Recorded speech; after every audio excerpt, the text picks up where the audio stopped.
પાકિસ્તાનની ટીમ ભારતમાં test match રમવા આવી હતી. એ મેચ અમદાવાદમાં હતી. પબ્લિક તો પબ્લિક છે. હવે એ મેચમાં બન્યું એવું, દિલીપ વેંગસરકરે સેન્ચુરી કરી હતી, પણ એટલી બધી સ્લો મેચ ચાલે, બંને ટીમ છે ને એકદમ ડિફેન્સિવ થઈ ગઈ હતી. કારણ ગમે તે હોઈ શકે, પાકિસ્તાન સામે હારવું નથી, અથવા તો પાકિસ્તાન એમ કે અમારે ભારત સામે હારવું નથી, એ કારણ પણ હોઈ શકે. પણ આજના T20 ક્રિકેટના યુગમાં તમે માનો નહીં એવા આંકડા એ મેચમાં જોવા મળ્યા હતા. જેમ કે આખા દિવસની 6 કલાકની રમતમાં ટોટલ રન કેટલા થાય? 100. બંને ટીમના ભેગા થઈને? હા, આખા દિવસમાં. 5 દિવસની ટેસ્ટ મેચ છે. પહેલા દિવસે 90 ઓવર રમ્યા પછી કોઈ ટીમ 100 રન કરે, 88 કરે. સ્લોએસ્ટ કહેવાય. આટલું સ્લોએસ્ટ. બરાબર છે. આવું એક દિવસ નહીં, 3 દિવસ ચાલ્યું. ઓહો. એટલે પબ્લિક અકળાયેલી હતી. એમાં પાકિસ્તાને એ મેચ માટે એક ખેલાડીને લગભગ 10 વર્ષના ગેપ પછી પાછો બોલાવ્યો હતો. અચ્છા. એ ખેલાડી રમ્યો હતો, હારૂન કે રશીદ એવું નામ હતું એનું.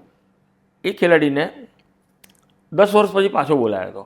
હવે એને એવું હતું કે મારે સ્થાન જમાવવું છે, હવે મને પાછો બોલાવ્યો છે 10 વર્ષે, તો ફરીથી જામી જઈએ એમ.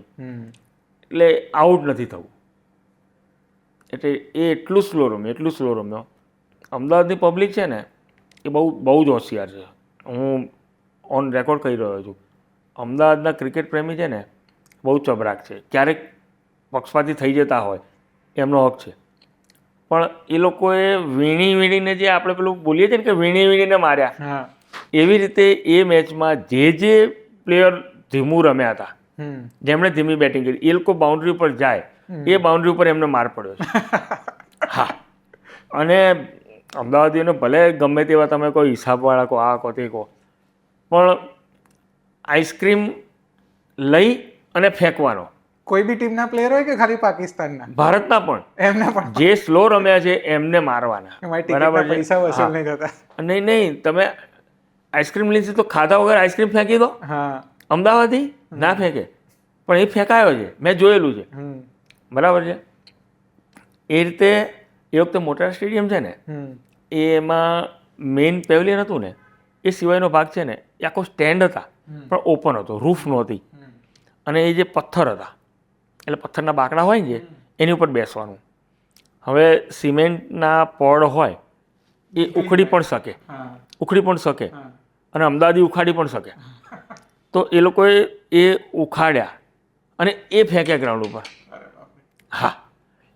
બોટલો તો એ વખતે એ જમાનામાં એટલી બધી પાણીની બોટલનો ક્રેઝ જ નહોતો, જમાનો એ નહોતો.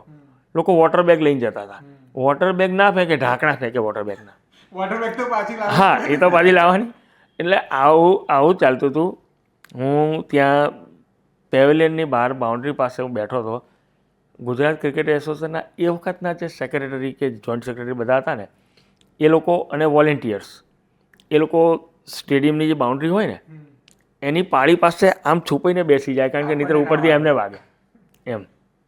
અને છેલ્લે સમજાવટ કરી પબ્લિકને શાંત રાખવા માટે સુનિલ ગવાસ્કરે માઇક ઉપર ગુજરાતીમાં અપીલ કરી, ગુજરાતીમાં, કે મારા અમદાવાદના મિત્રો, આ પાકિસ્તાનના ખેલાડીઓ આપણા મહેમાન કહેવાય, અમને શાંતિથી રમવા દો અને મહેરબાની કરીને તમે બધા જગ્યાએ બેસો. આવી સુનિલ ગવાસ્કરે ગુજરાતીમાં અપીલ કરી. એની અસર થઈ, કારણ કે સુનિલ ગવાસ્કર એટલું બધું ધીમું નહોતા રમ્યા. એ તો છે જ, એ પછી વાત કરીશું. એટલે આ રીતે થયું. પછી પાકિસ્તાની ટીમ રમવા માટે બહાર આવી. એમાં એક કિસ્સો છે પાછો.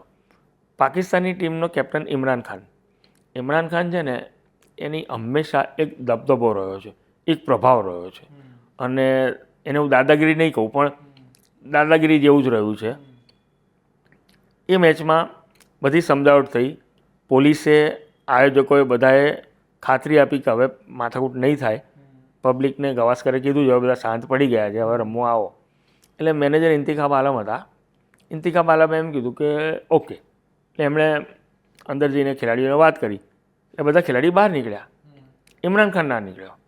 હું ત્યાં મેં મારી નજર સામે જોયું છે એટલે હું કહી શકું છું.